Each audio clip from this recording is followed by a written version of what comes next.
Hello दोस्तों, आप सभी का मेरे यूट्यूब चैनल RM एजुकेशन पर स्वागत है। आज हम पढ़ेंगे एमपी टेट वर्ग 2 चयन परीक्षा का प्रैक्टिस सेट नंबर 7।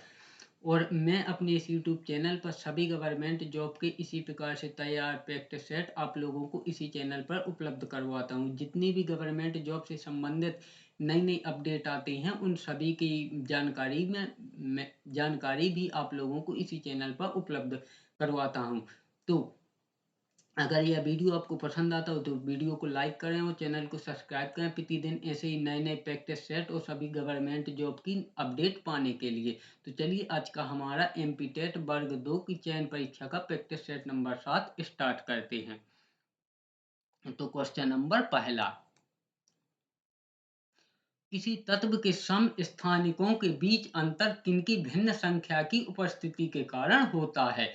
तो यह होता है न्यूट्रॉन की भिन्न संख्या की उपस्थिति के कारण, क्योंकि इलेक्ट्रॉन और प्रोटॉन की संख्या तो बराबर होती है। कभी कभी है जो इलेक्ट्रॉन की संख्या कम हो जाती है, नहीं तो इलेक्ट्रॉन और प्रोटॉन की संख्या बराबर होती है। बाकी न्यूट्रॉन की संख्या की वजह से समस्थानिकों के बीच अंतर अंतर की इलेक्ट्रॉन की सॉरी न्यूट्रॉन की उपस्थिति के कारण होता है। ऑप्शन सी, न्यूट्रॉन की उपस्थिति के कारण। क्वेश्चन नंबर 2, काला अजार ज्वर का संचारण होता है।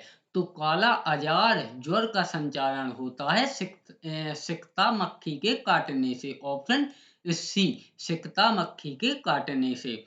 क्वेश्चन नंबर 3, निम्नलिखित में से कौन सा अंग ग्लाइकोजन को ग्लूकोज में बदलता है? तो यह बदलता है यकृत। ऑप्शन ये यकृत ग्लाइकोजन को ग्लूकोज में बदलता है। Option A.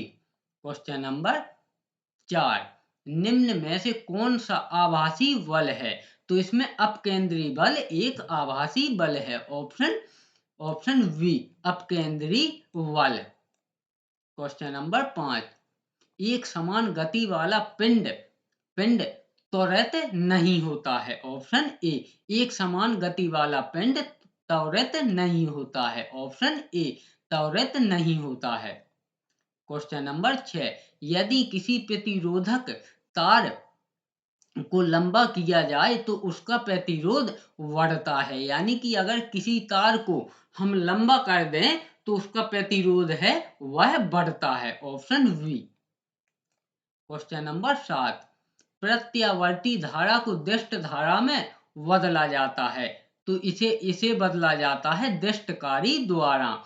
Option option D, दिष्टकारी द्वारा। Option D. प्रत्यावर्ती धारा का अर्थ है कि एसी करंट को डीसी करंट में, एसी और दिष्ट धारा का मतलब है DC current.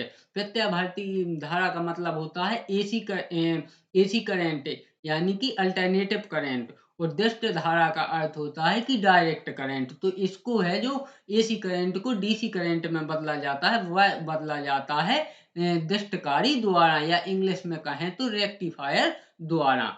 Option option D. और इसके साथ एक पॉइंट और भी आप याद रख लें कि क्वेश्चन ये भी आ सकता है कि दिष्ट धारा को प्रत्यावर्ती धारा में किसके द्वारा बदला जाता है, यानी कि डीसी करंट को एसी करंट में किसके द्वारा बदला जाता है?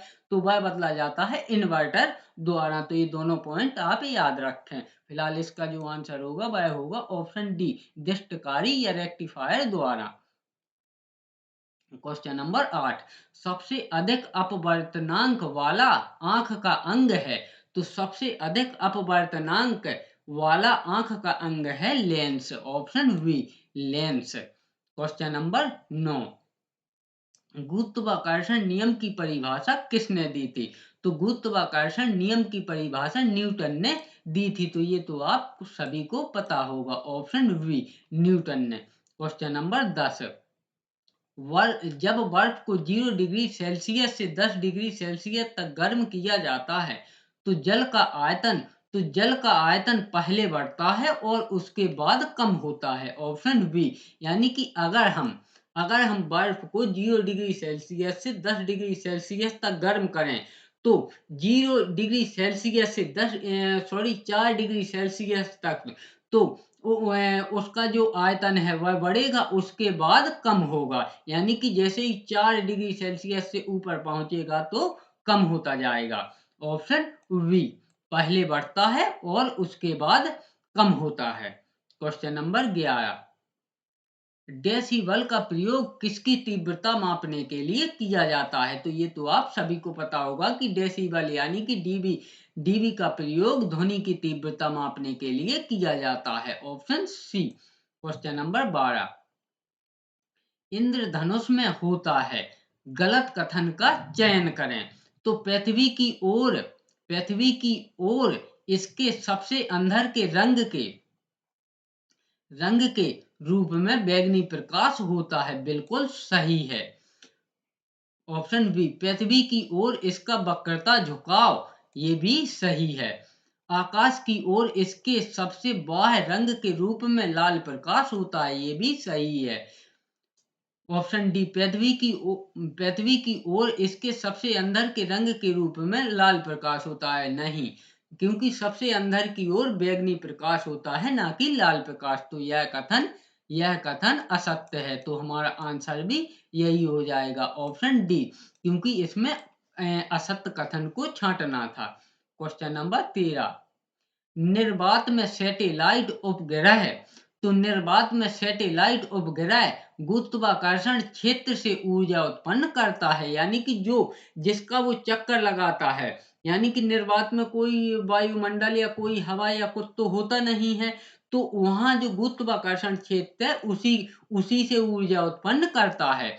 ऑप्शन ऑप्शन सी, गुरुत्वाकर्षण क्षेत्र से ऊर्जा उत्पन्न करता है। क्वेश्चन नंबर 14, लेंस की क्षमता -2.0 डायोप्टर, डी से डायोप्टर को प्रदर्शित किया जाता है, यानी कि -2.0 डायोप्टर है।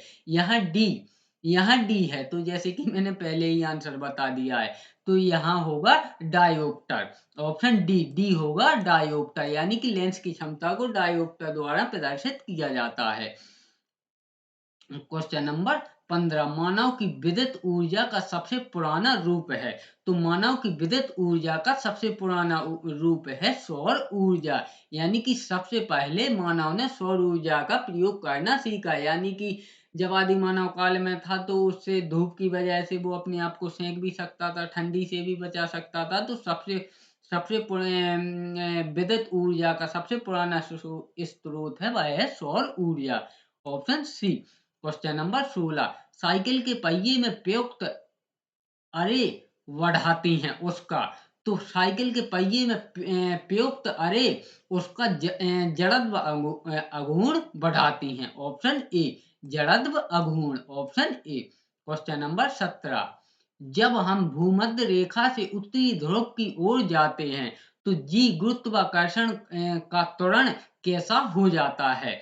तो जब हम भूमध्य रेखा से उत्तरी ध्रुव की ओर जाते हैं तो जी यानी कि गुरुत्वाकर्षण त्वरण त्वरण बढ़ता है। ऑप्शन बी, गुरुत्वाकर्षण त्वरण बढ़ता है। क्वेश्चन नंबर 18, वर्षा ऋतु में लकड़ी के दरवाजे के फूलने का क्या कारण है? तो यह है अंतः शोषण, यानी कि जो लकड़ी के दरवाजे होते हैं वह पानी का अंतः शोषण कर लेते हैं। ऑप्शन इसलिए वह फूल जाते हैं। ऑप्शन बी, अंतः शोषण। क्वेश्चन नंबर 19, दहन एक, तो दहन एक रासायनिक प्रक्रिया है। ऑप्शन डी, दहन एक रासायनिक प्रक्रिया है, और रासायनिक प्रक्रिया वह प्रक्रिया होता है जिसको उसी अवस्था में प्राप्त नहीं किया जा सकता। भौतिक अभिक्रिया वह अभिक्रिया होती है जिसको उसी अवस्था में प्राप्त किया जा सकता है। जैसे जल को अगर हम जमा देंगे तो वह ठोस बर्फ बन जाएगा, और उसको पिघला देंगे तो फिर से जल बन जाएगा। तो यह तो हुई भौतिक अभिक्रिया। और जैसे हमने खाना खाया और हमारे पेट में पच गया वो, तो यह है रासायनिक अभिक्रिया, क्योंकि हम भोजन को वापस उसी स्थिति में नहीं ला सकते हैं। तो दहन भी अगर हम किसी लकड़ी को जला देंगे तो फिर से उसी लकड़ी को प्राप्त नहीं कर सकते हैं। तो यह एक रासायनिक प्रक्रिया है। Option D. Question number 20, photography की फिल्म बनाने के लिए सिल्वर के कौन से लवण का प्रयोग किया जाता है? तो इसमें किया जाता है सिल्वर ब्रोमाइड का। ऑप्शन ए सिल्वर ब्रोमाइड का। और अगर इसका हम एक और अगर सेकंड यूज भी समझें, अगर इसका हम सेकंड यूज भी समझें तो इसको इसको शीशे के पीछे कलई करने के लिए प्रयोग भी किया जाता है। जो हमारे घर में आईना यानी कि जो शीशे होते हैं उनके पीछे जो कलर होता है वह भी सिल्वर ब्रोमाइड का होता है। तो इन दोनों को आप याद रखें। फोटोग्राफी में भी सिल्वर ब्रोमाइड का प्रयोग होता है और जो शीशे को पीछे से कलर किया जाता है वह भी सिल्वर ब्रोमाइड से किया जाता है। Question number 21।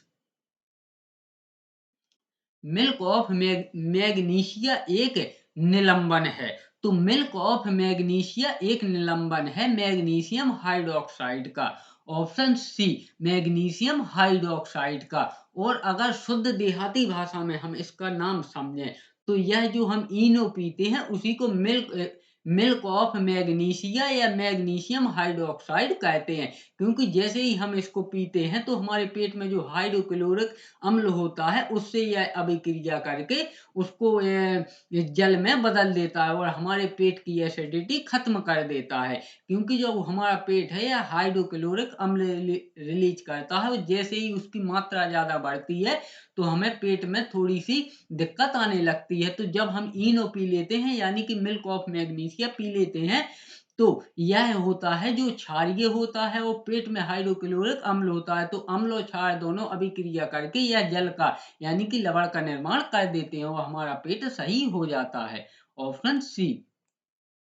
Question number 22। परमाणु क्रमांक 20 वाले परमाणु का इलेक्ट्रॉनिक विन्यास है। तो परमाणु क्रमांक 20 वाले परमाणु का इलेक्ट्रॉनिक विन्यास होगा दो दो यानी कि पहली कक्षा में दो, दूसरी कक्षा में 8, तीसरी कक्षा में 8, उसके बाद 2। यानी कि जो अंतिम यानी कि अगर जैसे पहली कक्षा में हम 2 रख सकते हैं, दूसरे में 8 रख सकते हैं, तीसरे में 18 और चौथे में 32। तो यहाँ पर इतने इतने इलेक्ट्रॉन तो है नहीं कि हम यहाँ 18 भी रख दें। इसलिए पहले में 2 फिर उसके बाद 8 तो 10 ये हो गए, उसके बाद फिर 8, उसके बाद बचे 2। तो और इसकी जो परमाणु संयोजकता होगी वह भी 2 होगी। यानी कि जो परमाणु संयोजकता होगी वह होगी +2। क्योंकि यह दो आयनों को दान कर सकता है यानी कि 2 आयनों को दान कर सकता है। तो इसका जो राइट आंसर होगा वह होगा 2882। Question number 23। निम्नलिखित में से कौन सा कार्बन का एक रूप नहीं है? तो हेमेटाइट। हेमेटाइट एक लोहे का रूप है ना कि कार्बन का।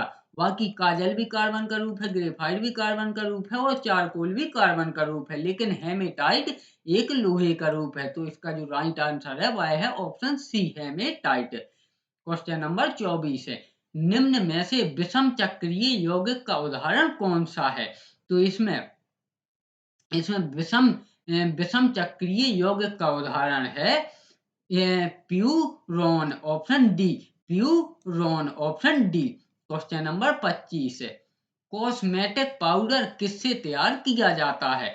तो कॉस्मेटिक पाउडर टेल्क द्वारा तैयार किया जाता है। ऑप्शन बी टेल्क द्वारा तैयार किया जाता है। और आप कई पाउडर जैसे गर्मियों में कोई पाउडर खरीदते होंगे तो आप उस पर लिखा भी देखे होंगे कि टेल्कम पाउडर। तो यह वही टेल्क है क्योंकि ये हमारे शरीर को ठंडक देता है। तो जो कॉस्मेटिक पाउडर है वह टेल्क के द्वारा तैयार किए जाते हैं। Option B. क्वेश्चन नंबर 26 है। डार्विन फिनचेंज का प्रयोग किस समूह के लिए किया जाता है? तो डार्विन फिनचेंज का प्रयोग पक्षियों के लिए किया जाता है। ऑप्शन बी पक्षियों के लिए किया जाता है। Option B. क्वेश्चन नंबर 27 है। 5 जगत का वर्गीकरण किसने किया था? तो 5 जगत का वर्गीकरण किया था वी टेकर ने। ऑप्शन ए वी टेकर ने। ऑप्शन ए वी टेकर ने। Question number 28। कोशिका किसके कारण स्फीत हो जाती है? तो कोशिका अंतः पराशयन के कारण स्फीत हो जाती है। ऑप्शन बी कोशिका अंतः पराशयन के कारण स्फीत हो जाती है। क्वेश्चन नंबर 29 है। सहलग्नता की खोज किसने की थी? तो सहलग्नता की खोज मॉर्गन ने की थी। ऑप्शन सी, सहलग्नता की खोज मॉर्गन ने की थी। क्वेश्चन नंबर 30 और आज के हमारे इस वीडियो का अंतिम प्रश्न है, शीत संवेदी पादपों पादपों के झिल्ली लिपिड में क्या होता है? तो शीत संवेदी पादपों के झिल्ली लिपिड में उच्च अनुपात में असंतृप्त वसा अम्ल होता है। तो शीत संवेदी पादपों के झिल्ली लिपिड में उच्च अनुपात में असंतृप्त वसा अम्ल होता है। Option D. इस प्रकार से हमने माध्यमिक शिक्षक वर्ग 2 की चयन परीक्षा का प्रैक्टिस सेट नंबर 7 कंप्लीट किया। ये जो अभी मैंने प्रैक्टिस सेट तैयार किए हैं, ये केवल 30-30 क्वेश्चन के प्रैक्टिस सेट तैयार किए हैं। जैसे ही हमारा नोटिफिकेशन आएगा उसके बाद मैं पूरे 100 क्वेश्चन के प्रैक्टिस सेट आप लोगों को इसी यूट्यूब चैनल पर उपलब्ध करवाऊंगा। और साथ में जितने भी गवर्नमेंट जॉब हो गई उन सभी के प्रैक्टिस सेट भी मैं इसी यूट्यूब चैनल पर जैसा उनका सिलेबस होता है उसी अनुसार से सभी सब्जेक्ट के चुनिंदा क्वेश्चन लेकर जो तैयार प्रैक्टिस सेट होते हैं वह भी इसी चैनल पर उपलब्ध करवाऊंगा। और जितनी भी गवर्नमेंट जॉब से संबंधित नई नई अपडेट आती हैं तो वह भी मैं इसी चैनल पर उपलब्ध करवाता हूं। तो ऐसी ही नई नई अपडेट और ऐसे ही सभी गवर्नमेंट जॉब के चुनिंदा प्रश्नों से तैयार प्रैक्टिस सेट सिलेबस अनुसार पाने के लिए मेरे यूट्यूब चैनल RM एजुकेशन को सब्सक्राइब करें और साथ में बेल नोटिफिकेशन को ऑल पर क्लिक करें, जिससे मैं जितने भी प्रैक्टिस सेट नई नई अपडेट डालूं उसका सीधा नोटिफिकेशन आप तक पहुंच सके और आप कोई भी प्रैक्टिस सेट या फिर कोई भी नई अपडेट मिस ना कर सकें। वीडियो में अंत तक बने रहने के लिए धन्यवाद।